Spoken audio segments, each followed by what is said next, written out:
From EPAWA Weather Consulting, headquartered in Worth Whitehall, Pennsylvania, this is Weather Weeklies, an informative video of the ins and outs of weather that affect you most in the EPAWA coverage area. The thoughts and opinions expressed in this video are those of the forecaster alone and may not reflect those of the staff of EPAWA Weather Consulting LLC as a whole, nor its constituents. Now, without further ado, here is meteorologist Bobby Martrich with Weather Weeklies. Hey, good Sunday morning to another edition of Weather Weeklies for Sunday, January 23rd. We're going to start off with the snow showers that are expected today. This is one of those weak waves that are moving through the region. And we did send alerts for this morning because we can see a lot of coating to an inch type stuff in certain areas, not all areas. I'll move this forward. This is the new NAM. And you can see those snow showers moving across the region yesterday. If you watched the San Francisco 49ers Green Bay Packers game last night in Green Bay, you saw some snow, especially during the second half. This is that same system. It is a weaker version of that, but there are some intermittent snow showers. So not a constant light snow, but there will be some intermittent snow showers at different times this afternoon, evening, and even in New Jersey, this might continue a little bit past evening and go into part of the overnight as well. So mainly along and north of I-78 is what we're looking at, but you could have a few areas just south of there, especially maybe northwest Bucks, northwest Montgomery gets into a little bit of action. Further south, you can see a passing snow shower or flurry, but little or no accumulation. But it's generally along and north of I-78 is what we're looking at for that coating to an inch stuff. I wouldn't be surprised if some of these little peaks on the top here get, in the higher elevations of northeast PA, north central PA, end up getting to maybe slightly over an inch, but I mean, that would be your cap, okay? So it's not a big deal. It's a quick moving system. I just wanted to address that first, starting in the video, since we don't have a Sunday forecast update like we normally do. This is it, okay? So the long range was done on Friday morning, like it is every single Friday, unless I had that one Thursday evening update I had to do because we had a storm to deal with last week. But this is Friday's outlook. And as you can see on the you see what we have here. I mean, we have below average temperatures that are expected through generally the end of the month, okay? And then we have the first week of February is going to be up and down. Most of it's going to be slightly below average, but then you're going to have a little surge ahead of a system that's going to come around the second, third, fourth time frame.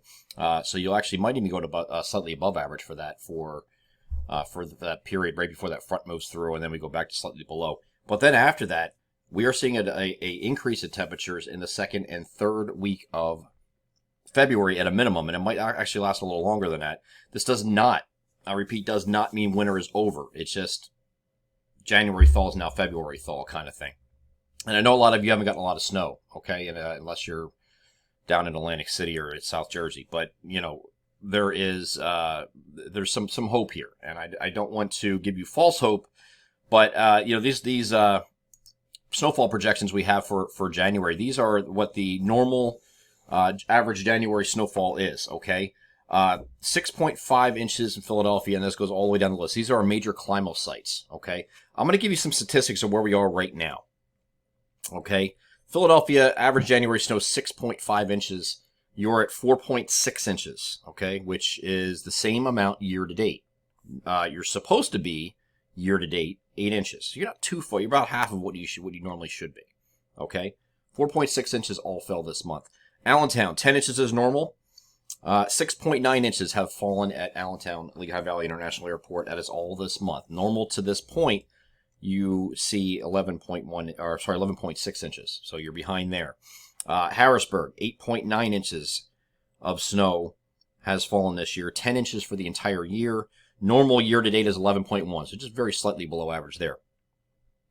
Scranton, Wilkes-Barre, 7.1 inches of snow has fallen this month. 10.5 inches of snow has fallen year-to-date, and normally year-to-date at this point you're 19.5, so you're below average there. Newark, 6.3 inches is what has fallen this month. 6.5 overall year-to-date, and 12.0 is normal year-to-date, so you're behind there. The one area that's above is Atlantic City. 4.5 is expected this month, but we have instead 17.2 inches this month, which is the same amount year-to-date, and normally you're expecting 7 inches to this point in Atlantic City. This is very close. In Atlantic City, total average annual snowfall is 17.4. You're at 17.2. You're 0.2 inches away from having a normal winter down there for the winter as a whole, not including what's left. Okay, so we're behind, and that's pretty obvious to most of you. we've been talking about the analog of 2017, 2018 a lot. And I've been doing that on purpose because the sea surface temperatures in the equatorial eastern Pacific, the La Nina region, the El Nino region actually, but it's La Nina this year, cooler than average temperatures are what drives the climate, okay? And it is very similar this year to what we had in 2018, okay? Across the board, globally, it's the same. It's very close. So it's not a surprise that our 2017, 2018 analog and the way it's behaving and evolving is very similar to what's happened that year, okay? So we'll get to that in a second. Here's the 1-week temperature change in those eastern Pacific regions where we monitor the La Nina. It is slightly warmer than last week, okay? So it's not as deep of a cold pull out there, but it's still a weak La Nina. We do expect this to trend toward neutral by the time we get to maybe the middle of spring, okay? It should reach that. Here is the sea surface temperatures currently. This is an anomaly, and this is the area we're talking about right in here. So these areas in this region is what we're focusing on, is right near the equator, and those temperatures, the darker the blue, the colder the temperatures, right? So it is basin wide, but it is favoring the eastern areas, the eastern side on this side, for the coldest anomalies of sea surface temperatures. But elsewhere, globally, it's pretty much the same. As we go to this same period in 2018, January 2018, this is the 22nd of January, that looks pretty similar. Looks still pretty similar. And we've been talking about this every week ad nauseum. And showing this correlation between 2017, 2018. And I've been doing it on purpose. I'm building a case. And it's a very good case.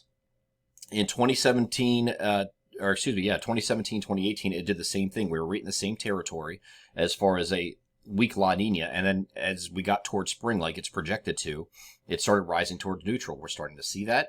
And once we get into like April, May, we probably should be at neutral. Okay. And that's what it's projected to be right here. Okay. And this is the latest January projection.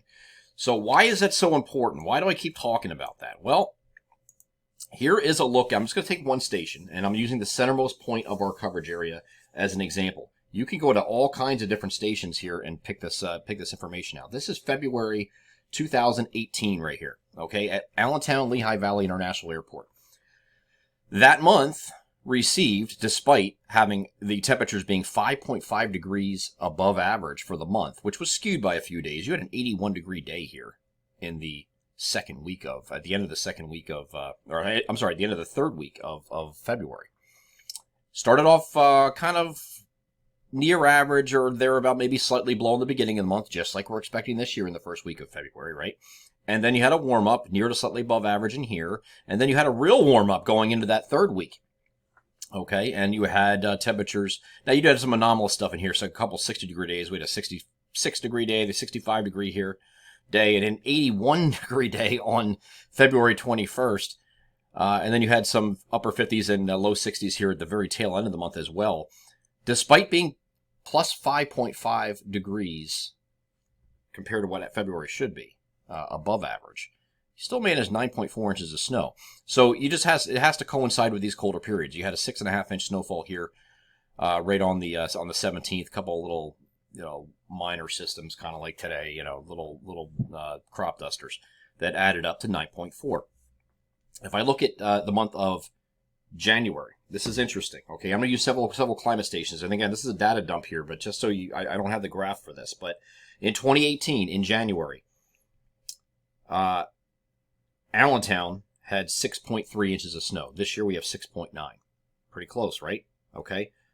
In January, in Scranton-Wilkes-Barre, 10.3 inches of snow. 7.1 this year. It's pretty close, okay? So then you have January in Harrisburg, 5.3 that year. This year we have 8.9 in January. So they're all really close to each other. Philadelphia, 4.6. Guess what? This year, same thing, 4.6.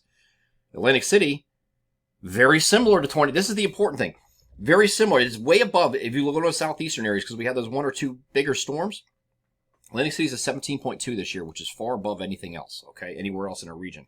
That year, they were also far and above everybody else in snowfall. It was 14.5 inches of snow in January in Atlantic City in 2018. So that's kind of interesting, right? So going forward in February, the numbers don't look too great, okay? So, and it's because you had these warmer periods mixed in here, especially these week 2 and beyond during the month of February. So Harrisburg at 6.7 inches in spite of those overall warmer temperatures, because you had this, the same system here around the 17th, right? Scranton-Wilkes-Barre, 9.6. Allentown at 9.4. Philadelphia, 1.4. And a trace of snow in Atlantic City. So I don't expect a lot of snow here coming into February, and a lot of this is weighted on this analog. It really is, because we just don't have a lot, a lot of snow chances, I think, because February's going to turn warmer. Does that mean this is the end of winter? No, it doesn't, because that same year, and it's not saying it's going to hold like this, but given this right now, so that looks just a lot like this. Those two look a lot similar. As long as that maintains like that, you have a shot of doing this alternating stuff. You remember December was very warm, right? January's going to end up very cold. In February, we're expecting above average temperatures, and in 2018, it was above average. Then in 2018, in March, it was below average again. So we had it's like alternating months here, and kind of an up and down thing. And that's what happened in 2018. By the way, if you're looking ahead to those who are looking ahead to spring and summer, I know this is a long shot here, but just to, for argument's sake anyway, in April, it was still slightly below average because it started off colder, but then it warmed up in the second half of the month. We were above average from that point forward all the way through the summer, okay? So if you're looking downstream, I wonder what the summer's going to do. That could be a good indicator, okay? Again, we don't do seasonal stuff, so it's just this is just speculative, okay? But I'm just giving you an idea of what happened that year down the line. So those of you that are wondering, well, is this going to carry into spring? And when I want it to be warm and I want to go take my boat out on the lake and all this other stuff, is it going to be like last year when it was 42 degrees and raining on Memorial Day weekend? I guess, again, nothing's impossible, but it's not looking like that based on the analogs. So it's going to start off colder, it looks like. We actually had some snow in some places in April that year, in the very beginning of the month. In the interior anyway, we had a couple inches, like 3-4 inches of snow. Places like Allentown, Harrisburg, Williamsport, Scranton-Wilkes-Barre, all about 3-4 inches of snow, I think on the 3rd of the month, okay? But the interesting thing is, if you go to March, we had a really big storm in March that year, right when the change to the spring equinox occurred. So you were changing from, it was on March 21st that year, okay? So you're changing from winter to spring. We had that big spring, welcome to spring snowstorm, if you recall, that really dumped a lot of snow. And for the month as a whole in March, Harrisburg 16 inches. This is just March in 2018. Scranton-Wilkes-Barre 19.9 inches. Allentown 20.7 inches. Philadelphia 15.2 inches. Atlantic City 9.6. So you could still get snow in March, and especially if we turn below average like it did in 2018. So that's a down the line thing, and we don't go that far. It's 5 to 6 weeks for a reason. But I can see how this is going. And it's going very similar to 2017, 2018. Okay, so let's get into our current stuff here.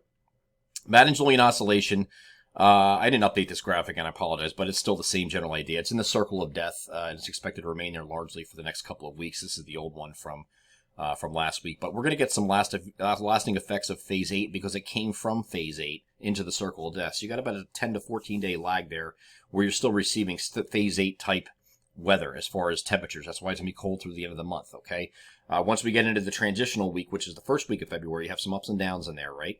And then I think once you get to week 2 and beyond, that's when you start seeing more consistently slightly above, if not above average temperatures, especially in week 3.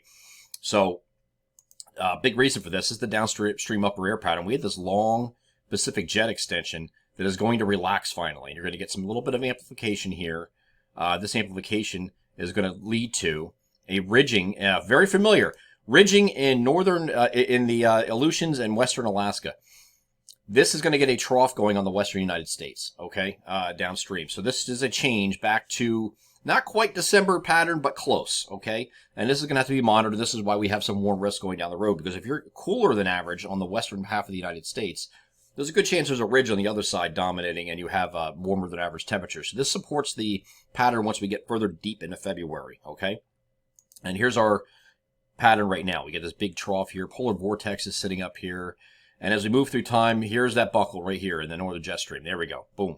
There's our storm signal right on the 29th. But look what happens to the polar vortex. It starts shifting to the west. See that? Shifting to the west. And eventually it's going to get to the western United States and change this to a more zonal look during the first week of February first. And then we're going to have some warmer risks as we head into weeks 2 and 3. Again, it does not mean winter is over. There's still plenty of winter left, especially if we continue on this 2018 pattern where we had warm month, cold month, warm month, cold month. You know, March can historically produce some pretty good storms. This could be one of those years that it does that, okay? Not a guarantee. Nothing is ever a guarantee, okay? I know we're below average right now, but just don't give up on winter as a whole yet.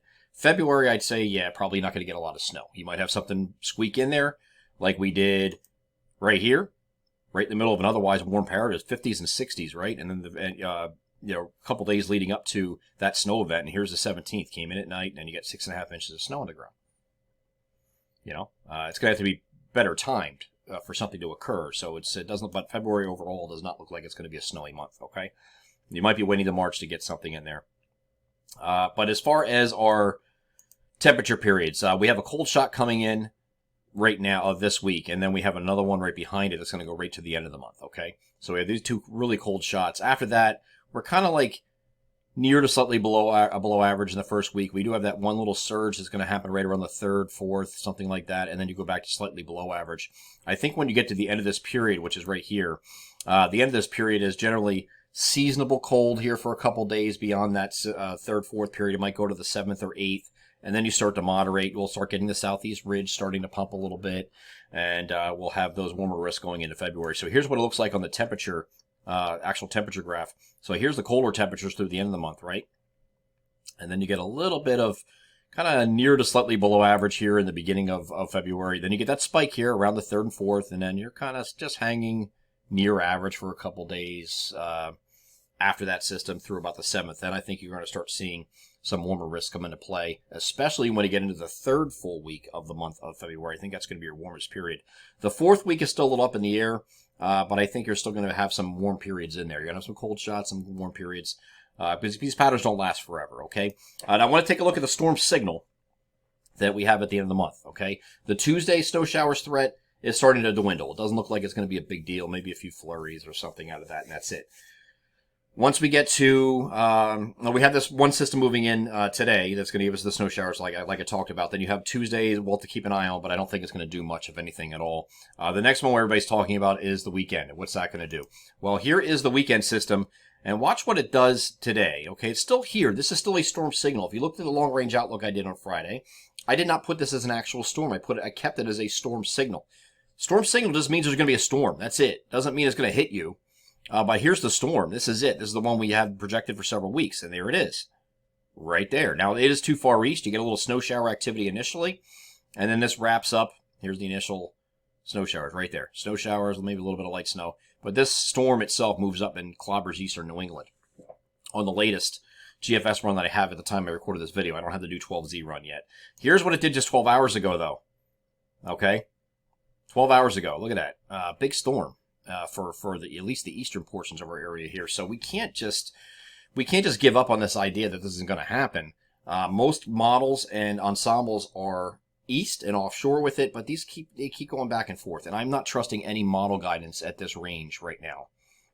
We've seen that time and time again where it's showing one thing and then it shows another thing 6 hours or 12 hours later. Okay, and this is a perfect example. This is 12 hours ago. Okay, and that's the GFS, and there's the new run at 6Z. And again, further runs pending, of course, but the signal is still there. It's not a guarantee we're going to get hit by snow with this, and it might very well be what it's showing now, and it's further east. But the ensembles are really no help because they're following their operational guidance. If the GFS goes east, so do the operational runs, or so the ensemble runs. If the operational run moves west, you'll see a big shift in the ensembles. It's just how it's working right now. So it's something we have to monitor and follow throughout the week. I don't think there's a concrete reason to believe we're going to get a big snowstorm just yet. And a matter of fact, I don't like giving percentages, but I'd have to say it's a much better chance that it misses east. But this can come back. Certainly, there's plenty of time for that. Today's only Sunday. We're talking about Friday night and Saturday, so we'll keep an eye on that throughout the week. Just if you see a big one of these big model runs that has a big snowstorm, don't latch onto that either, and thinking that's going to be the case. It very well could be, but we just don't know yet. So I'm going to summarize this, keep it normal time. Still make a case for 2017-2018 winter as a leading analog, very similar across the board. 2018 didn't have any big storms in January. And like I read off those figures for you, we're very similar to what we are month to date that year versus this year, so there's not much difference. Okay, I think this is following it pretty closely. So at least from an analog standpoint, the weekend storm misses. Okay, not a guarantee though. Okay, we'll see it. But going into February, it's eerily similar with the temperature patterns. Exactly when we're expecting warmer temperatures here this year happened then too. Maybe not to that extreme. I don't know if we're looking at 81 degrees on February 21st, but we are going to have some milder risks in there. That's the biggest takeaway. Watching multiple threats over 2 different winter storm signal periods with at least the opportunity for or potential for a bigger storm if the track is favorable. One is going to be this weekend. This second one here, 2nd to 4th, I think is going to end up being rain, but we'll keep an eye on it just if there's any changes. Again, the further out you go with these models, it's like flip a coin. I mean, they change, like people change their underwear. It is what it is. So you can't, the signal's there, but you can't take it seriously as far as what precipitation type is right now, where the track's going to be. So we'll continue to follow these periods. I do think this one favors warmer though, so we'll see. January will largely finished below average, and then February flips to mild, weeks 2, 3 at a minimum. I said at a minimum because there might have an extension beyond that too, like we saw in 2018. We'll see how that works out.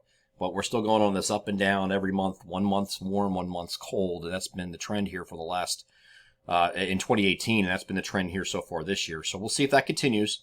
I really like that analog, and I think we're really following it almost to the letter. So, we'll see how it goes. But there's still opportunities for winter and snow. Don't give up on that entirely. There's still chances, but, overall, we weren't expecting a huge winter anyway this year. I know a lot of people were, or expecting a front-loaded winter that never happened. This is why we don't do seasonal, folks. This is exactly why. So, I'll let you with that. Enjoy your Sunday, and I'll be back for the daily forecast video on Monday morning. Take care.